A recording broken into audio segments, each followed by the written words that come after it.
You got your sound on? No. Well, something's looping. You got your sound on? No.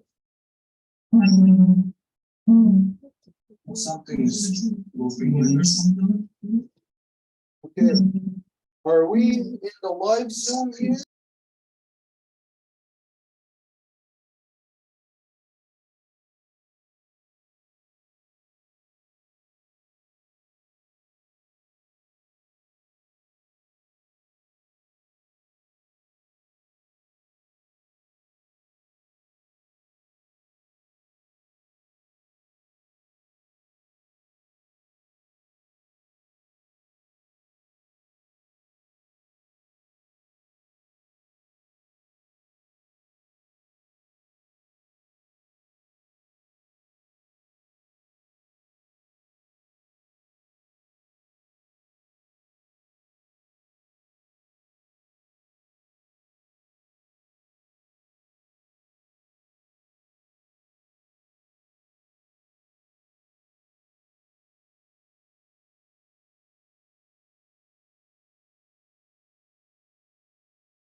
Bonjour, should I start talking, Stuart?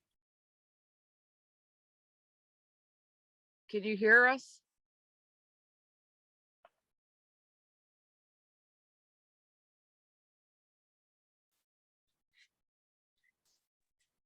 Go ahead. All righty, can you hear us Okay, now? yes, I can. Okay, so if anybody is joining us or seeing us, we're just waiting right now. Wendy is gonna be making the connection for the live Zoom with people who are at the the Brady landfill site in Winnipeg, Manitoba, where the bodies of 4 young life givers of Rebecca Contour, Mercedes Myron, Morgan Harris, Buffalo Woman, and also Tanya Nepanak, who is supposed to be known to have been there since 2012, with her body dumped in that site. So the people are there on the site, have been manning it to, in response to the Winnipeg Police's statement that they know that the bodies are there, but they refuse to search for them and recover the bodies. So the Bear Clan Patrol from in Winnipeg had affected out to the site to stop any further trucks from going in to continue to fill up the site, because it is a crime scene. But the police, of course, are not treating it like a crime scene because they're complicit with the crimes that have been happening in Winnipeg, Manitoba against the Native people. So there has been some recent developments there as to, from what we know, what we can gather, as there's been some kind of agreement with somebody identifying that there's family members who made an agreement with whoever, I guess the province or whoever, to allow the trucks to go back in there. And this has prompted the people who are manning the blockade, or it's not a blockade anymore apparently, or who are manning it and who have acquiesced, who have stepped down. They're still there, but they're not blocking the vehicles from going in anymore. This is what we gather. So, And Stuart, to that point, I do have someone here that can speak on that latest development and how that decision was made. okay, before we go into that, I was just kind of killing time until we're certain that it's set up there, that the people are ready to communicate. So since it's ready, we're just going to do a short opening then. If whoever is there, if there can they hear? Yes. Going right now. Okay, just so that everybody's fully aware that nobody's going to have any fast ones pulled on them. You know, nobody's going to have the wool pulled over their eyes here. Okay, so I'm just gonna do the opening first in my language and just very short, and then I'll translate it. Okay, well, on a gadi wahi the joke was so don't see us yarny. Gazita Zrio, you just go how noji, you dodge it square in a star, Ronata Roni. Retinu Rado, Gorongo Gari, you guess him. Yet sort as a tank of Garaqua. Dano yet in the stars, you hunzagi, Dana Wegiscut, Nungwe. Detine Urado, Sawayer, and net Kundun Hetzerat Gauss, Dana of Wadzini, Ganyatra the Gerdo, Dana of Guego, or Nuka Suma. Detine Urado, yet the sort of Gunhan, there on the Hetster, and gonna go here, that the Hawakwe. Damdawi are on Hetzer, as at Stansera, Neganugwe. Damdawi are on Hetzer, and Aguego on a go to Guyana Rasa, go on Escana. Damdawi are on Hetzer, and Gayandawana and they're gonna go deal. Okay, so what I said there, so that everybody is aware that I'm not trying to say things that other people like to apply it to other people without them understanding or knowing what is happening. So what I said is in our openings, we always begin by giving our thanks to the great spiral of creation. This is the when you look up into the nighttime sky, you are looking into the vibrant living body of our great mother, of Sky Woman herself. And so we give thanks to Sky Woman, as it is she who has given us spirit. From there, we give our thanks to the beating heart of our Mother Earth, to our grandmother Moon. It is she who regulates the flow of the lifeblood in all things. And so we give thanks to her, to Grandma Moon, as it is she who has given us blood. We give our thanks to our Mother Earth, regardless of what color you are, what language you speak, or where you have grown up from our Mother Earth. We all come from the same mother, making us all one family, sisters and brothers, all relations, all together. And so we give thanks to our Mother Earth, as it is she who has given us body. From there, we give our thanks to all the women, from the newest born baby girl to the eldest grandmother, as they carry the sacred title of life giver into the world and are to be honored and respected as such. We give thanks to them, for in this world they give us purpose and direction. And this purpose and direction is identified how in all living things, everything. If you are a baby bear, if you're a bear cub or a wolf cub or a baby bird or anything, you are taught by your mother how to be. You are trained by her how to be that thing. And this is how we get our purpose and direction from the life givers. From there, we give our thanks to the power that flows between all things, that connects us to every living thing, to each other, what we identify as Sawayerda.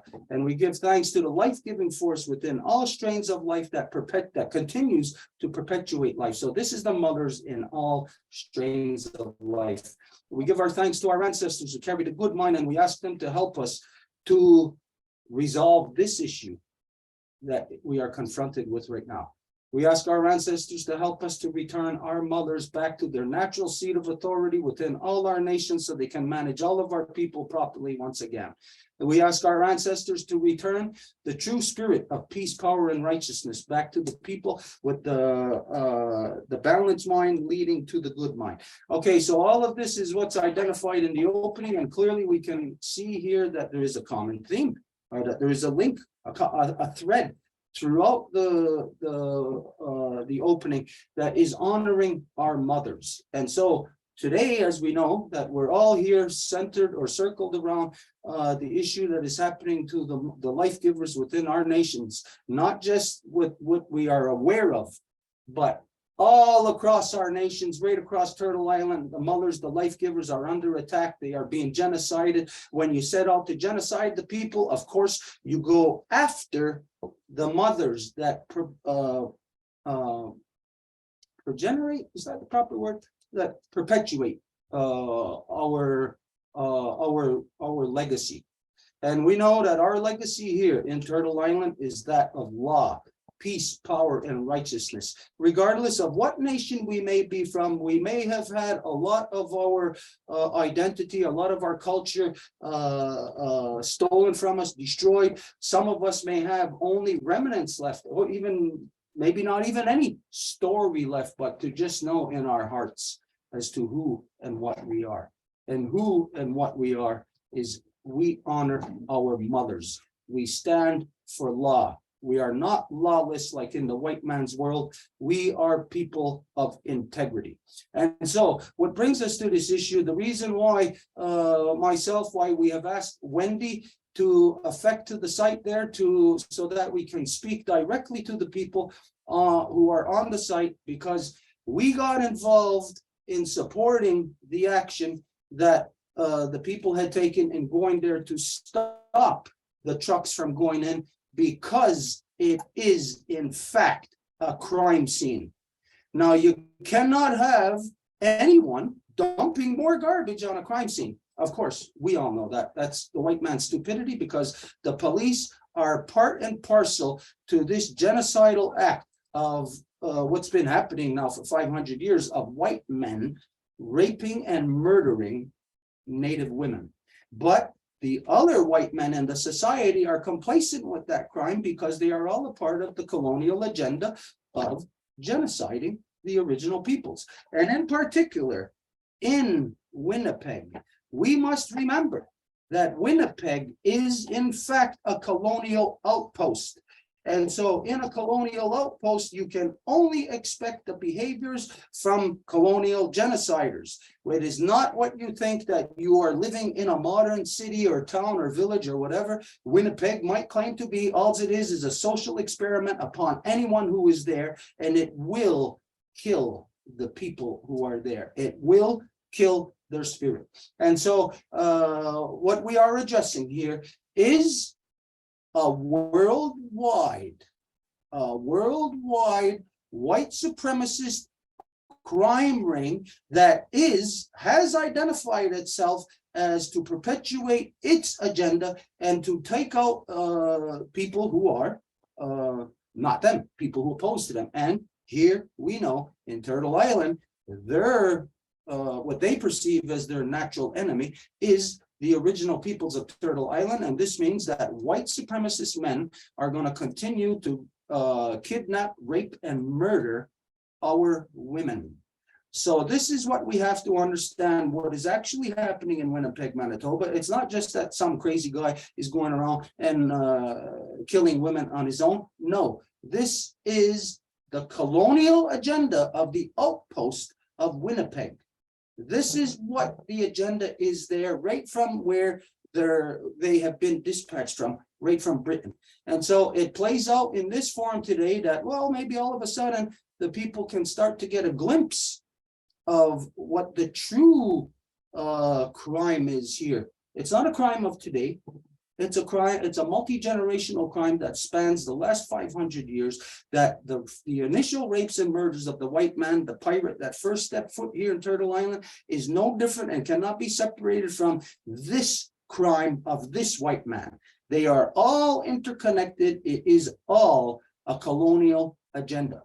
And so this is why we have to inquire here, why, or is it true first? Is it true?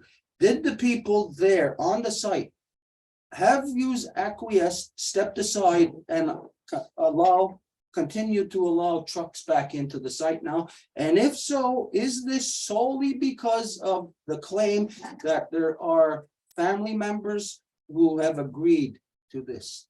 This is the things, the first simple questions that we want to know. Of course, you don't have to answer this to us, but since we did step forward to support, we got to know, what is it we are supporting? So that's the question there to use. Is it true that the people on the site there did in fact step back and allow trucks to continue in to dump on the Brady landfill site?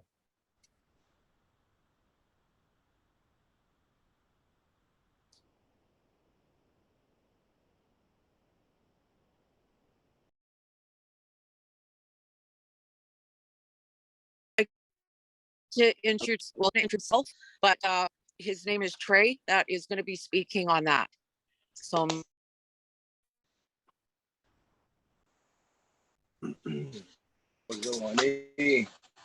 people of Turtle Island.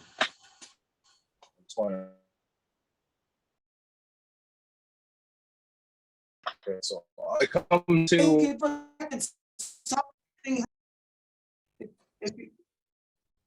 Yeah, I think it's bad connection. Okay, we seem to be.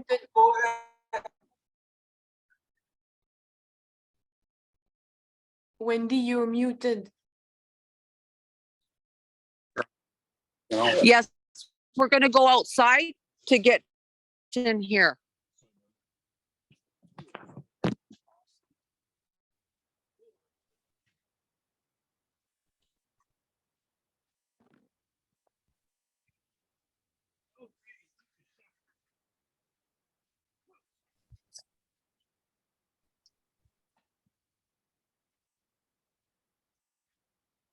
I'm gonna take it out, maybe it's just hindering it.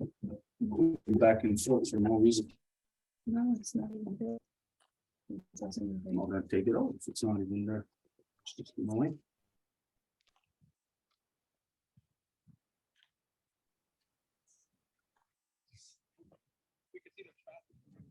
Okay. So I'll just wait here. Cutting out still? No. Okay. Bonjour, Wane. Wabashka Mangan. White Wolf in the distance. My government name is Trey Deleron. I'm a Anishinaabe. I come here by the family's call of Rebecca Contois, Mercedes Myron, Morgan Harris, and on the behalf of Buffalo Woman, the families of Shingus. First and foremost, I want to say that it is an honor to be here for doing such duties for the families, no matter in cold conditions or such harsh conditions. It is to say that we've been here for 22 days since December 18th.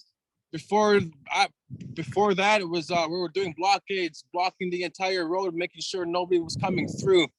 And so I want to say that it has come to an agreement with a few family members on Morgan Harris's side, and also with Rebecca Contois, that they were to make an agreement with the municipal of Winnipeg, not the federal, not the provincial, but the municipal of City Hall there. They to come to an agreement that if they were to continue to dump, not in the cells of 31 or 32, where the remains are believed to be, where the sisters are laying, and some remains are. But Brady landfill here, these workers were processing an injunction that will give RCMP, and if not RCMP, the Winnipeg police, to deliver that white paper directly to us, including to the families of this camp. And in response, the family members heard that this injunction was coming. It was being processed by the workers in the background here. They were literally trying their best to get us out because we didn't want dumping on any of the cells where the sisters were laying near or even around. I think it is a slap in the face in some parts because some of us did not agree for the landfill to be open. Cambria Harris, the daughter of Morgan Harris, was in a strong disagreement, did not agree with the deal because she believes that if they're gonna go and do this, that they're gonna remove evidence and remove parts and then cover up more things that has to do with our stolen sisters in the landfill. Right now, there's a deal saying that if Brady workers continue to do their dumping, as long as they're not dumping at cell 31 or 32, and they will leave cell 33. I like to remind people what that means, what the cell 31 and cell 32 is, and that cell 31, cell 32 are big football field garbage, where it's like a pyramid like this, but it's like at least maybe 20 feet deep, but they put all the garbage in there and they fill it all the way up. So we're talking about maybe, like I said, 20 feet deep of garbage, or maybe more than that, but they fill it all the way up. And in that pyramid, there's believed to be a few sisters, including Tanya Nipanak and Jennifer Catchaway, since 2011 and 12. in those dumps right now, and they covered those garbage dumps. I mean, they covered the garbage up with layers of mud, layers of gravel, layers of dirt, and more and foremost, lots of mud and maneuver. And that's where they layer those up and continue to layer it up until it looks like a hill. And so they said that as long as they're not dumping at cell 31 and cell 32 and cell 33, that these large dump sites that they're dumping in, as long as they're not touching those 3 sites, they're gonna continue to dump on cell 34. But that's, like I said, is a slap in some of our faces because we think that they might be up to something. We don't know for a fact that these Brady landfill workers could be behind the missing and murder of our stolen sisters here, and those Winnipeg police officers and those off-duty officers. And so I want to say that some of us have resisted, and we have, with Cambria Harris, we're giving them about 3 weeks or 2 weeks at least to shut it down. After 2 weeks of doing their garbage, they're gonna shut it down again, and we're gonna go up there. We're gonna go check what's being moved, what's being digged, and what's going on, and see if anything is being messed around with, because we had a ceremony up there with our elder grandma Shingus, and she was there as well, and we know how the land and how it looks up there. So they're digging more down into this called cell 34, where they're going to be putting new garbage in, because cell 33 is now also a crime scene. That's what they said. That's what these officers are saying, because they believe also that in cell 33, they don't know what's down there. They don't know what could be down there, but they know for a fact, they said that there's someone down there, someone that's been missing for over 2-3 years.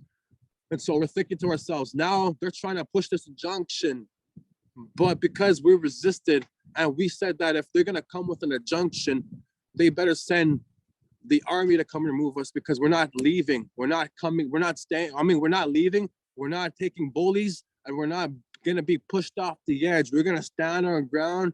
And I told them that over our dead bodies, that we're not leaving until you remove us forcefully.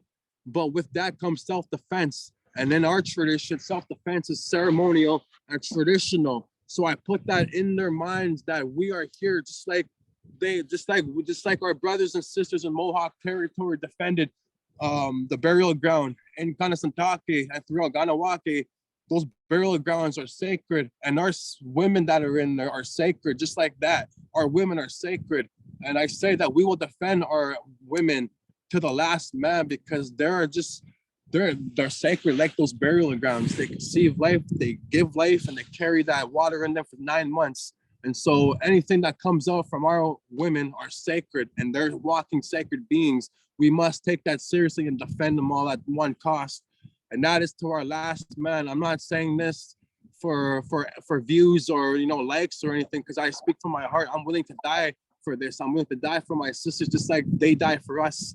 I'm willing to lay on this cold ground like they're laying on that as well. And you know what? I stand with my sisters. I love them. I have a lot of friends that are gone and missing. So with that being said, the injunction has been laid off. So there won't be no injunction until, let's say, whatever happens. I guess there's a feasible study happening right now that they're processing through. They believe that they have the evidence and that. But there's they believe that they have the evidence of Ashley Shingus, who is Buffalo Woman from where was Buffalo Woman from? St. Teresa St. Point. Teresa. This is one of our sisters that know too. So It's unconfirmed as of yet, but the father of missing person Ashley Shingus from St. Teresa Point First Nation, her father came into Winnipeg and has done a DNA test, and it's pending to find out from Buffalo Woman. there you go. There. Thank you, sis. Me good for correcting me on that. See, I needed some correction.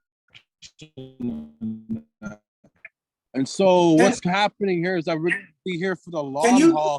We're not. Ed Stewart. Can you state her name, friend? Can, just to state her name again, because it was a little bit, we couldn't hear it that good. The name of a Essentially Buffalo left- woman. The possible pending results are that Buffalo woman might be Ashley Shingus from St. Teresa Point First Nation. Okay. Yeah, there we go. So, That's what we want. all right, so okay, as I was saying, we're gonna be here for the long haul. We need all the support we can get because we're also being threatened by unknown goonies. I call them goonies because what I believe to be is that the police and maybe workers of the Brady landfill are sending in people to try and scare us, intimidate us, and remove us. They're threatening to run their trucks into our camp here. They're threatening to use unnecessary violence against peaceful warriors, against the families that are here to speak for that they may get justice and have the voices heard so that they not be forgotten and that this here not be forgotten. It will not be shrugged off the shoulder. We will stand, be the voices. And so we need support, more support. We need more security as well because we don't know what could happen with these threats going on. And RCMP are coming under the radar, not like unexpectedly, not expectedly, but unexpectedly. They're coming under the radar and passing by and saying that they're gonna send their little armed forces in to make more situations worse. And what that means is that they said that you're gonna see us on the field here coming through with their with our force or whatever that means. Anyways, I don't know what that means, but I know for a fact that the Great Spirit and our ancestors and our women who are been taken too early are with us. And so I say that all eyes should and hope to be on Camp Morgan because anything could happen to us. And there's only a little bit of warriors, a little bit of people that are here. And vastly, these guys come in huge numbers by the dozens, like 10 to 12 people in their trucks and that. And we also got word that the Freedom Convoy is going to be making their appearance here. But we warned the Freedom Convoy movement and anybody who is to try to use this Camp Morgan and MMIW for their own gain and an agenda will not happen. Stay away because we don't want that. And this is why we're standing up against the very systems that they're representing because of our genocide that is happening by the government. You know, so we need to say no more stolen sisters. Yes. And if anybody wants to support this, flags need to go. Anything to do with the name Corporate Canada, whatever Canada is, needs to go because our nation was here before Canada. Our nations were here before Canada. And I say that let it be known that should anything happen to us at this Brady landfill, we hope that a call to action would be necessary, you know, because if I'm going down into if I'm going down, I said to the officers too that I'm taking down as many as with me because I'm standing up against the fence. I am standing up against violence in my defense because I have every right to defend the people that I love around here and the people that have the right to speak with their voices and be with a cause with their heart because it is their the loved ones. It is their loved ones laying up in that in there. And we consider this now burial ground. Sacred burial ground. And if that's enough, if there's more than 4 or 5 sisters in there, because this landfill has been open since 1980s and that there's our MMIW goes way back to the 60s and 70s and that. So there possibility to be more stolen sisters in that landfill. And they're way down there. And we gotta say, occupy all landfills across Turtle Island, across Canada, across even the States, because where these landfills are, they need to be searched. Highway of Tears, where these truckers and go and all these other people, these murders are a mystery. They search the landfills, search where truckers go, search where people might be suspicious of throwing their trash or where, you know. And on top of that, we ask that if the government does not start searching the garbages in these trucks and these people that they bring to the landfill, that warriors are gonna start searching these trucks. And we're gonna see what we're gonna find inside those garbage bags. Now we're gonna make sure that they're not dumping our sisters like trash. We're gonna make sure they're not dumping no more garbage like that on all of our sisters. They're not garbage, they're sacred beings. Much love and respect. Thank you for having me on here. I'm sorry that I don't know my language that much, but I'm getting it. Hey, no apologies for the conditions that you were born into. We're all born Yes, into this, and we all have to deal with it from where we're at. So many of us don't have our language, many of us don't have our ceremonies, many of us are hanging on to memory. And many of us are just hanging on due to the love in our heart. So the love in your heart is what tells the truth here. And the truth of what we're all standing against here is the fact of that genocide works on dividing and conquering the people. So this so-called meeting or whatever the hell they're having with family members, this is meant to divide and conquer the people. It does not matter if one person from one family agrees. That doesn't matter. The other family members from the other families have just as much importance of a say in this in the proceedings. So if they don't agree to reopening the site, who the hell cares if one person agrees? They got no right to be able to infringe upon the justice applied to other peoples when they're searching for justice for their missing and murdered Native family members. So if these few people, whoever the hell they are, we got to find out who. Is it true? Is there a name to these people? Or are they just saying it's family members? Because anybody can say it's a family member. We got to see a name on a piece of paper that the RCMP is using to say that this is the family member that gave the okay. And once they show you that, then you say, oh, that's fine. There's countless other family members. So now that you have this one can be identified as belonging with the RCMP. But all the others do not side with them. All the others demand that the trucks from going in. Now, you on the ground, of course, you are on the ground there. I'm not there. I'm not going to be there. So I'm not confronted with the things that you are confronted with. But I will just say this to you. For truth, you cannot have any more trucks going in there.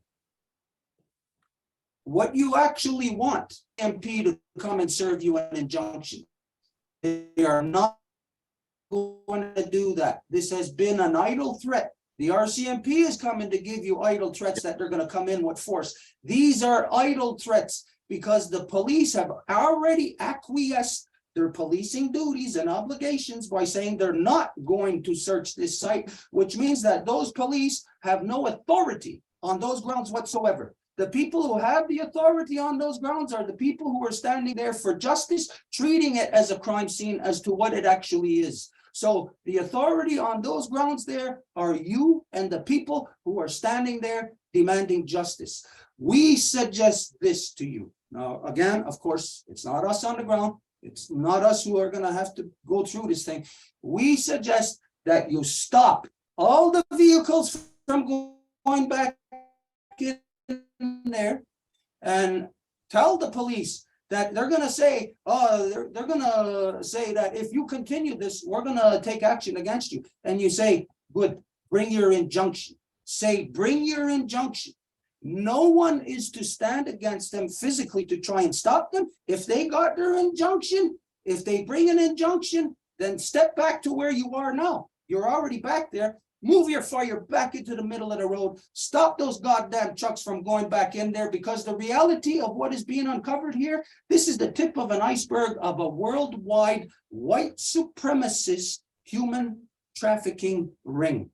This is a worldwide thing.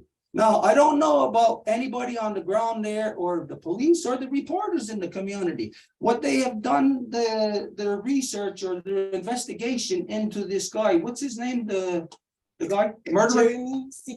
Jeremy Sikabicki, or whatever the hell his name is.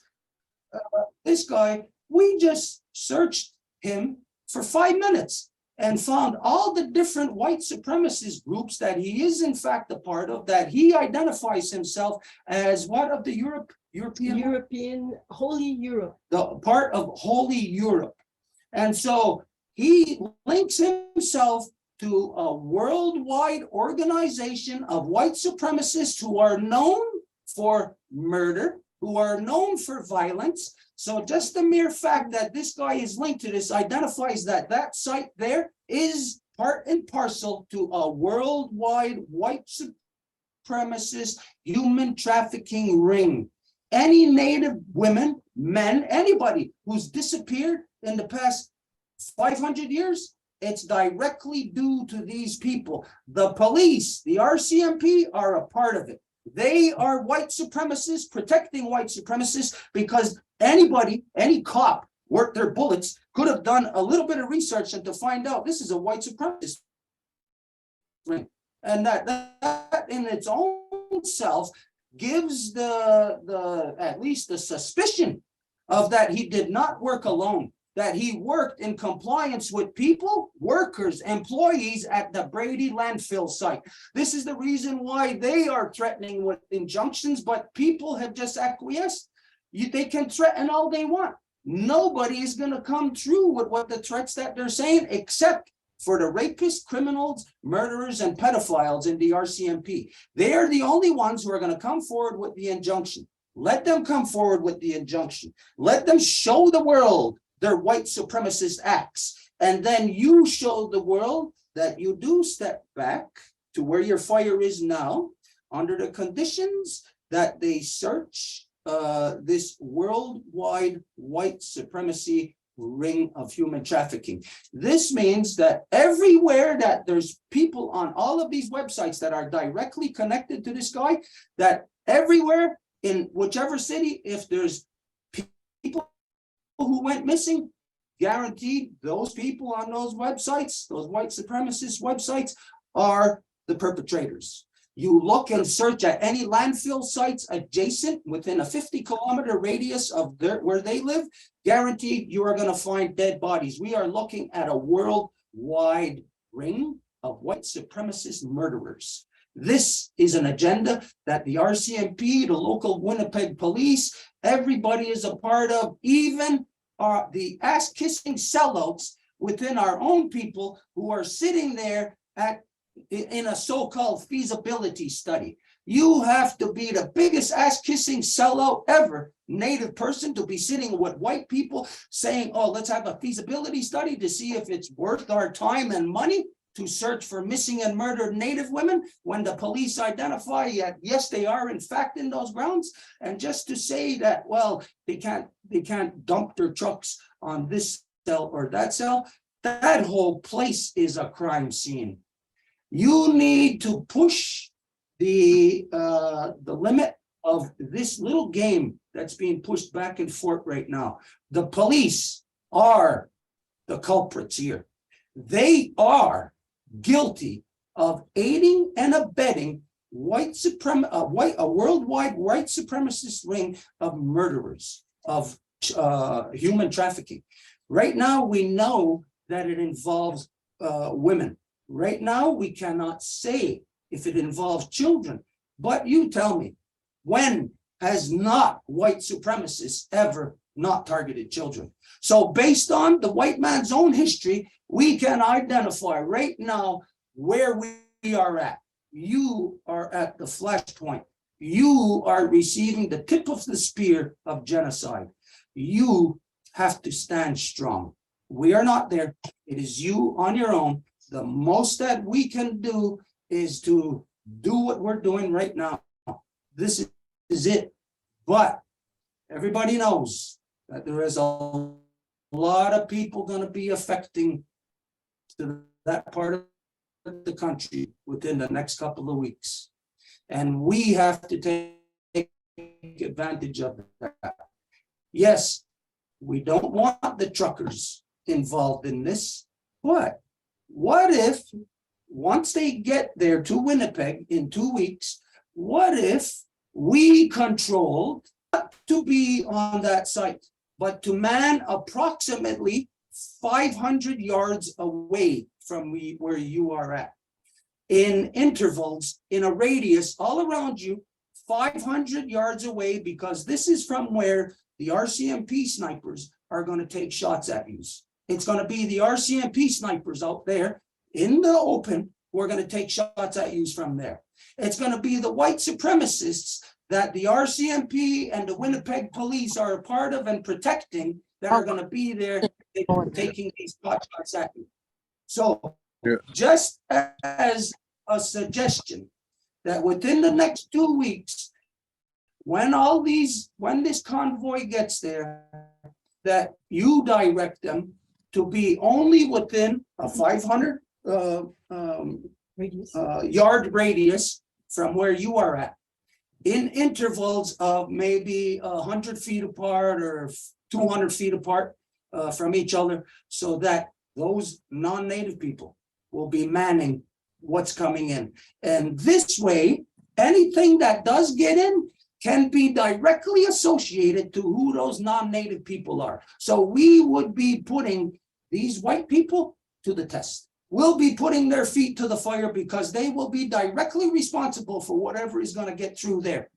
So it's all depending on how we manage what is at our fingertips. And like it or not, or believe it or not, we are going to be managing the behavior of the Winnipeg police and the RCMP, because they are under the spotlight, not you. It's not you and the people that are there, the white man saying, oh, look at natives starting trouble again, that are under the spotlight. No way. The police know worldwide it's their integrity that's under the spotlight now. And this is what you got to acknowledge, and we'll turn the tables on them together. We are going to start our campaign against this because last night, one of us, Mary Claude, done a whole bunch of research as to this guy, the murderer. What's his name again? Jeremy Kibiki. She done a whole lot of research into him and to find all the different things he's connected to, and this and the RCMP. So don't give in. Don't allow all the ass-kissing sellouts around you to pressure you into giving in to something that is a false threat. It's a false threat. Those trucks must be stopped. And if anything ever comes down to it, then you can say, you can give my name personally. If you ever get dragged into court and the judge ever tries to say that, no, you are holding the brunt of the responsibility, you can say, I spoke with Stuart Mile, and Stuart Mile said on such and such a date directed us to do this. And so I will take that blame myself in court. This is as much help right now that we can give you to support you there on the line. To let's understand what we're doing. We are in fact pushing back a 500-year-long genocide. It is not the year 2023 and we're living in some modern city called Winnipeg. No, that is the colonial outpost of Britain. And the colonial outposts of Britain are very clear as to what their mandates are. It is to destroy the native people. And so this is what we are all confronted with right now. So I'll leave it at that as to what we suggest. I don't expect you to say right now that, yes, this is what we're going to do, because it's a lot of thinking that you are going to have to do there on the ground. But I will say this, that now that we have spoken and now that we have suggested to you what the legal steps should be that you take from here, I'll say that we'll support you no matter what. No matter what, from here, we support you. And we just may be there also in the next coming weeks. There is a lot of stuff that's going to be happening in the center of the country. Our mother is speaking, and she's speaking through the bodies, the lives of those young life givers. You are listening to them. We are proud of you. We support you 100%. You have the support of all the peoples of all the nations across Turtle Island in the actions that you are taking. We stand with you. You have our support. So, Trey, to you, I say, Nyawagoa. You are doing what a life giver is, a life protector is supposed to do. Protecting the life givers. Your mother's line would be proud.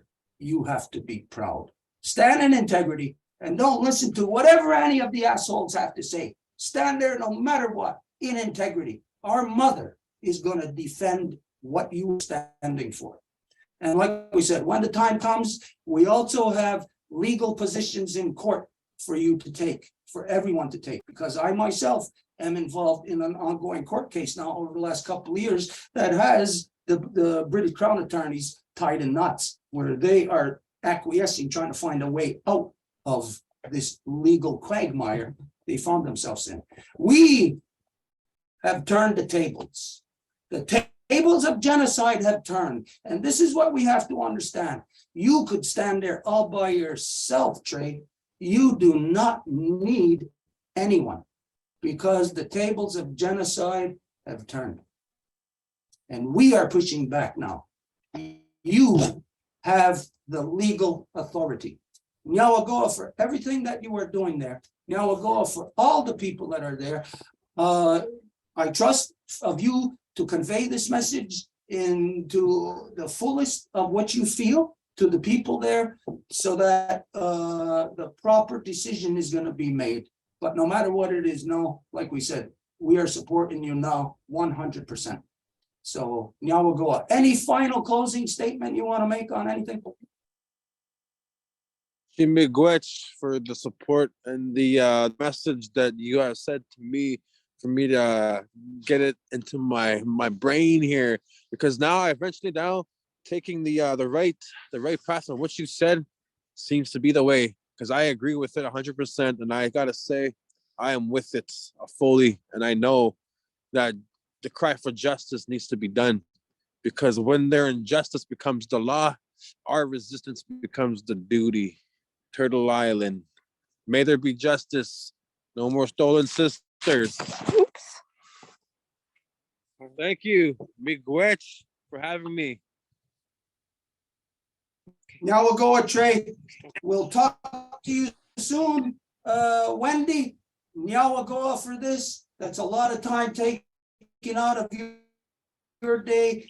Very important, as you know. Now we are all a part of something so important that we are now carrying the message of the life giver, from the newest born baby girl through our Mother Earth to Grandma Moon, right to Sky Woman herself. We are the authority. The white man is the nightmare whose time is almost over. It's almost up. So everybody stand strong. We may still get killed, but still, the worst that will happen to us is we will die. That's the worst that will happen to us. We will have integrity. So Nyawagoa, Miigwech, see you soon. Right. Ona. Miigwech, thank you to the Longhouse. Miigwech. Nyawagoa, Wendy. Yep.